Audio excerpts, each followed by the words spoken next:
कक्षा 6 से बीएससी तक की भौतिक विज्ञान, गणित और विविध प्रतियोगी परीक्षाओं हेतु रीजनिंग एवं गणित की कक्षाएं निःशुल्क प्राप्त करें। इन कक्षाएं निःशुल्क वीडियो देखें और पढ़ें अर्जुन स्टडी चैनल के द्वारा।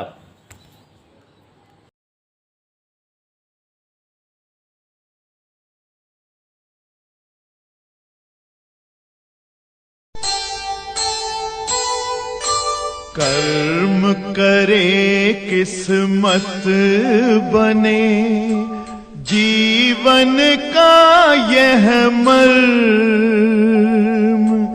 प्राणी तेरे हाथ में, तेरा अपना कर्म, तेरा अपना।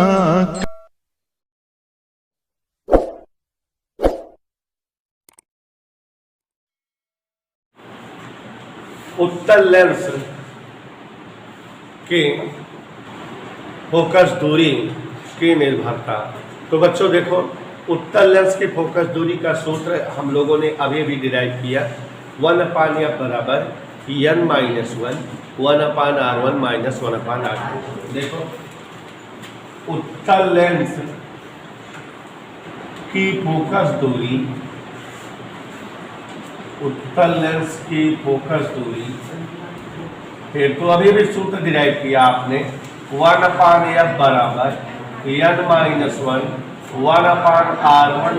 - 1/r2।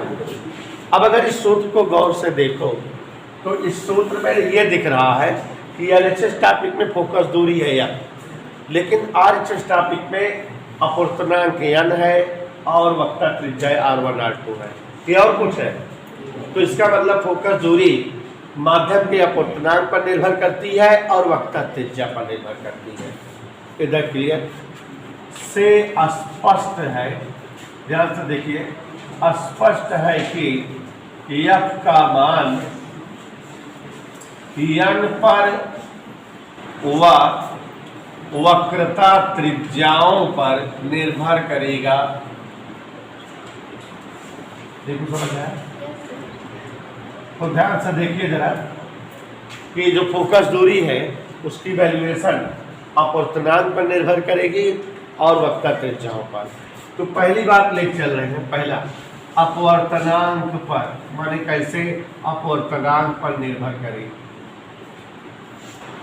देखो, चूंकि 1/f बराबर क्या दिखाई दे रहा है, n-1 1/r1 यहाँ अपने आप समझो फिजिक्स की बात है। f नीचे है तो f कहाँ है, ऊपर है, माने दोनों उल्टा है एक दूसरे के, एक नीचे है एक ऊपर, मतलब दोनों व्युत्क्रम अनुपाती है। यही बात तो आई से स्पष्ट है। गौर से देखिए और सरलतम समझा रहे भाषा में, f inversely proportional to n। यही समझ में आया कि नहीं? माने इस सूत्र से स्पष्ट है कि फोकस दूरी अपवर्तनांक के व्युत्क्रम अनुपाती होती है। मतलब यह समझ में आ रहा है कि जिस रंग के प्रकाश का अपवर्तनांक कम होगा फोकस दूरी उसकी अधिक होगी, और जिस रंग के प्रकाश के लिए अपवर्तनांक अधिक होगा, अपवर्तनांक जब अधिक होगा तो उस रंग के प्रकाश की फोकस दूरी कम होगी, उल्टा। तो यही वजह है कि जब लेंस पर प्रकाश अलग अलग रंग का आपतित होता है तो वो अलग अलग जगह जो है अपवर्तित होता है, मिलता है, माने प्रतिबिंब अलग अलग जगह बनाता है। क्यों? क्योंकि भिन्न भिन्न रंगों के फोकस दूरी भिन्न भिन्न होती है, क्योंकि भिन्न भिन्न रंगों के प्रकाश का अपवर्तनांक अलग अलग होता है, और अपवर्तनांक बदल जाने के कारण फोकस दूरी बदल जाती है।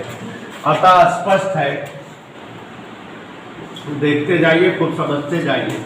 स्पष्ट है कि अपवर्तनांक जिसका कम होगा फोकस दूरी उसकी क्या स्पष्ट है? आपको पता है बेटा, VIBGYOR ये 7 रंग की प्रकाश की किरणें श्वेत प्रकाश में होती है, और ऊपर से अगर नीचे की ओर बढ़ो नीचे से ऊपर की ओर अगर बढ़ो हम ऐसे नीचे से ऊपर तो अपवर्तनांक बढ़ता है।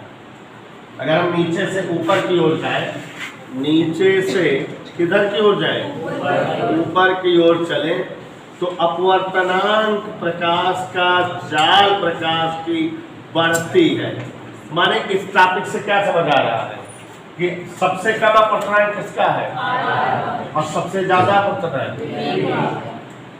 और आप जान रहे हो कि अगर अपवर्तनांक ज्यादा रहेगा तो फोकस दूरी, तो सबसे ज्यादा अपवर्तनांक बैगनी प्रकाश का, इसलिए बैगनी प्रकाश की फोकस दूरी सबसे, और लाल प्रकाश का अपवर्तनांक सबसे कम है, लाल प्रकाश की फोकस दूरी। अर्थात यहां पर देखो,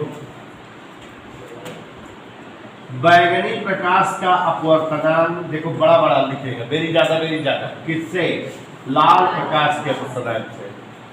बैगनी प्रकाश का अपवर्तनांक ज्यादा होता है किसके प्रकाश से, बहुत ज्यादा, इसलिए लाल प्रकाश की फोकस दूरी सबसे ज्यादा होगी, बैगनी प्रकाश से भी ज्यादा होगी। तो ये समझ में आया कि दिखाई दे रहा है यहाँ पे लाल प्रकाश का अपवर्तनांक कम होता है और जैसे जैसे विभ्योर क्रम में ऊपर की ओर बढ़ते हैं अपवर्तनांक बढ़ा हुआ मिलता रहता है।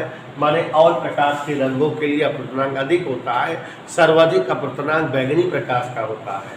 चूंकि अपवर्तनांक में व्युत्क्रम अनुपाती फोकस दूरी होती है, अतः लेंस की फोकस दूरी बैगनी प्रकाश के लिए सबसे कम और लाल प्रकाश के लिए सबसे इधर क्लियर।